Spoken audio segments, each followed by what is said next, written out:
everybody, today we are going to learn about how to do some foils. Right now I have our mannequin head here set up in what I like to call 6 standard sections. It's very much like our 9 standard sections. We have 3 in the front, mohawk panel and the sides, and then in the back here we have a mohawk panel down the side and in the middle and 2 sections on either side. Down here from the occipital bone to the nape, this would normally be a small braid, but I have the rest of her hair clipped out of the way because this is what we call a partial foil. When her hair is down, most of this hair is not really visible, and this is what we call a shadow box if this area of the hair is darker than the rest of it.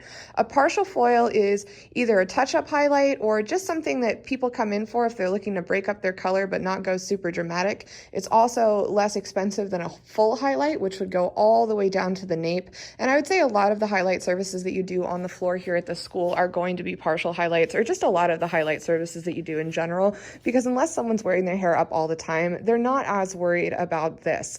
I'm going to be teaching you 2 techniques today, both slice and weave. You'll see that slice and weave are very, very similar. Weave just has one extra step, and as soon as I get the rest of my stuff set up, we're going to get started.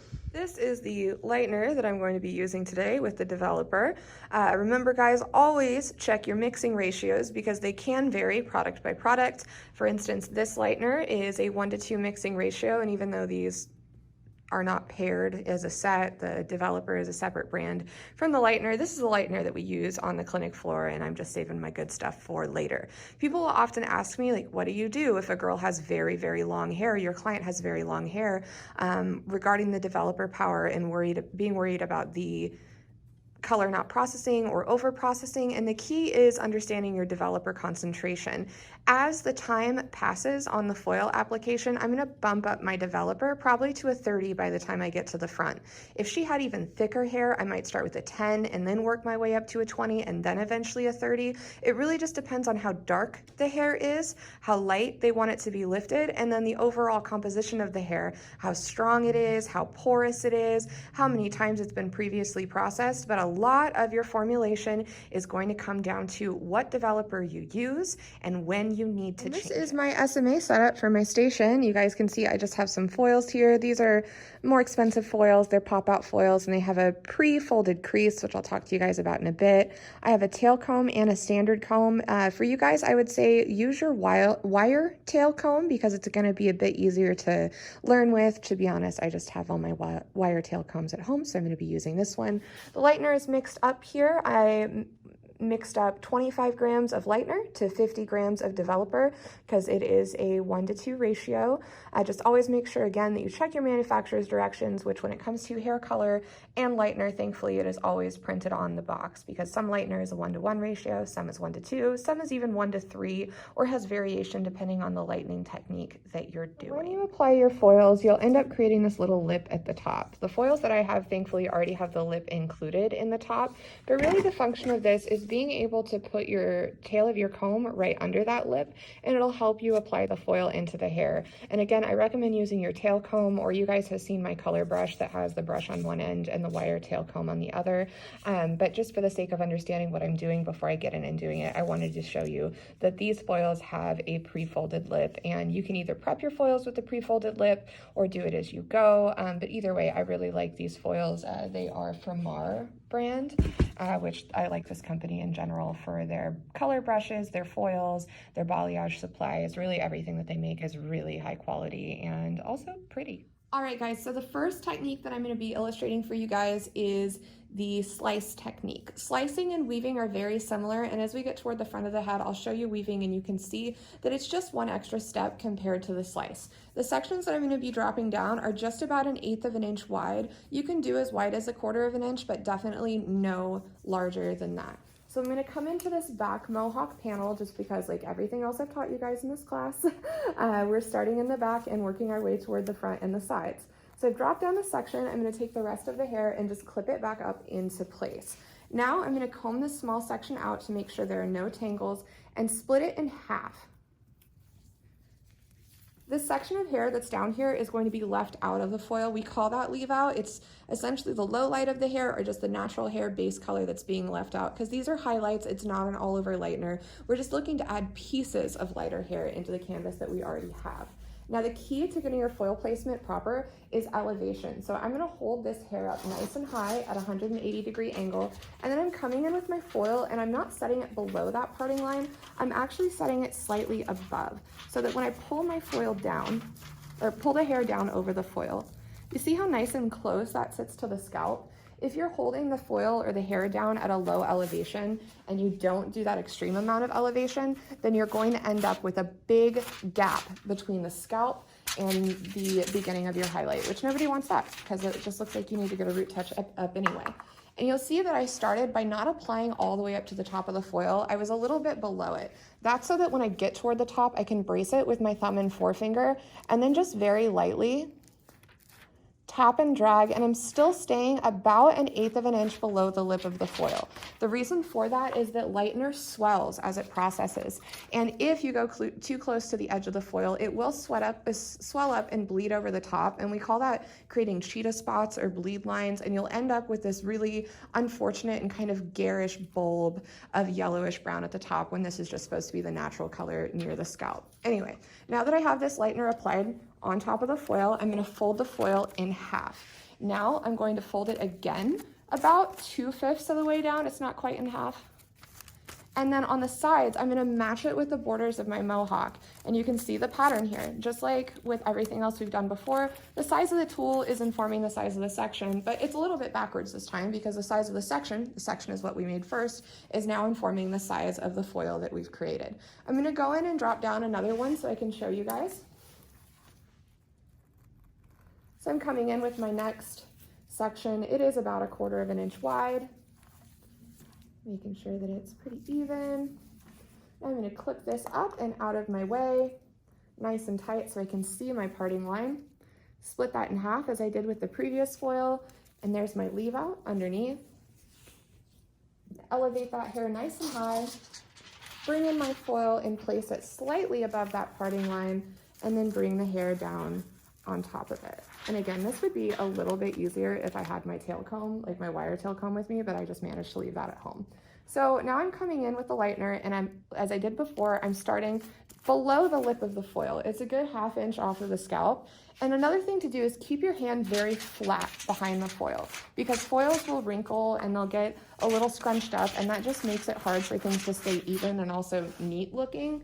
And so I keep my hand nice and flat like a board behind the hair while I'm pulling the lightener down. And then just like before, I'm gonna brace my foil with my middle finger and my thumb so that I can slightly tap and pull toward that first 1/2 inch of root area, again, without going all the way to the top of the foil because I want to avoid bleed out. I'm also demonstrating this pretty slowly because I want you guys to be able to see what's going on, but normally a single foil should take you between 10 to 15 seconds to place once you get good at it. But again, you guys are just starting out, so I don't expect you to be doing that like with your first night with me. Now that the color is placed or the lightener is placed, I'm going in, folding again, keep it nice and flat with that crease, and there we go. Nice, flat, pretty foils. So I'm gonna continue in this pattern. I'm gonna go all the way up to the top of the mohawk panel at the apex. I'm not going into the front sections. I'm gonna do the back panel here and the back panel here with the slice technique. I'm gonna go ahead and throw this onto time lapse now so you guys can see the rest of the process. And then when I'm done with that, I'm gonna pop back on so you guys can see the weave technique, which we're going to learn next.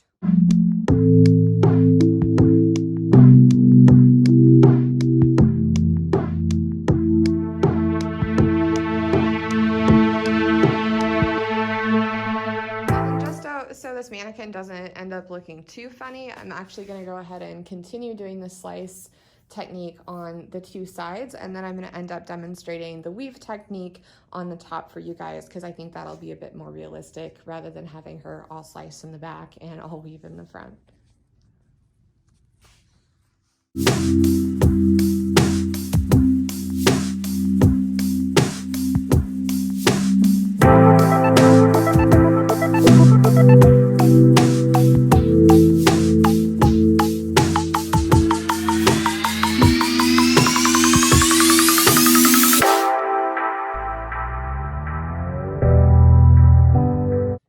so now I want to demonstrate two different things. The first is going to be the weave technique and how it differs from the slice technique.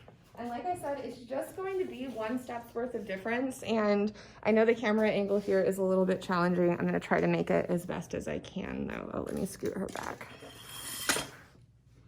Okay. So when you're doing a weave highlight, you're going to drop down your first section. And I'm going to start just a little further up here with the demo so you guys can see it on a larger section of hair, but when I apply, I will start in this back corner here. But you're going to make your parting.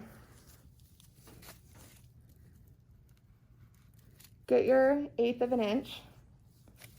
I'm going to clip that down so you can see a little clearer too. Split that into a 1/16 of an inch. So just a super, super thin slice here.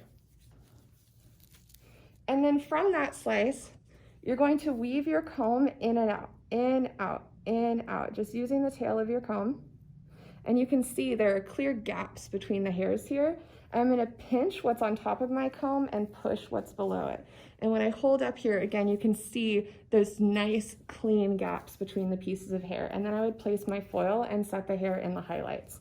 The other thing that I want to show you guys is what I call the zipper technique. And the zipper technique is something that you can do around the top of the head to just break up the highlights and make them look a little bit more natural. Say if your girl, like me, switches her part all the time, like sometimes she uses a center part, sometimes she flips it to one side, sometimes the other. This is a really good blending technique for that. So what I'm doing is I'm starting at the back of her mohawk panel. And I'm going to take 3 diagonal sections and go 1, oops, that's not very clean. Let me start that over. 1, see that line there? And then I would do 2, and then 3. And these are all going diagonally back this way. Then I would switch.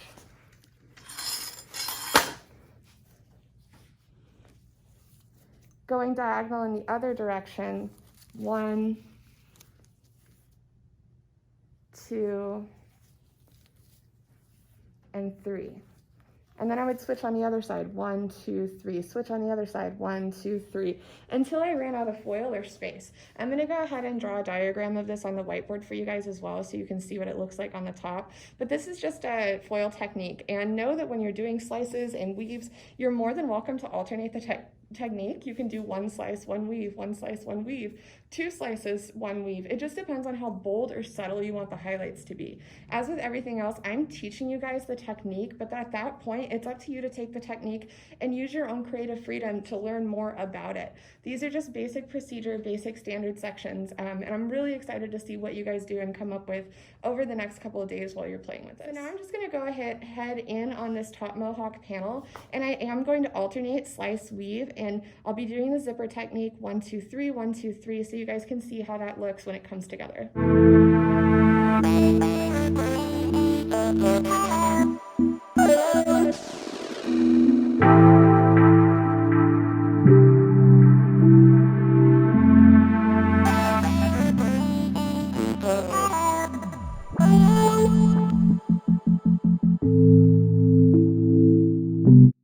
Alright guys, this is the full head of foils, or the full head of partial foils. Still no foils in that nape area, but you can see I have about 10 to 12 foils maybe per section, except in the top.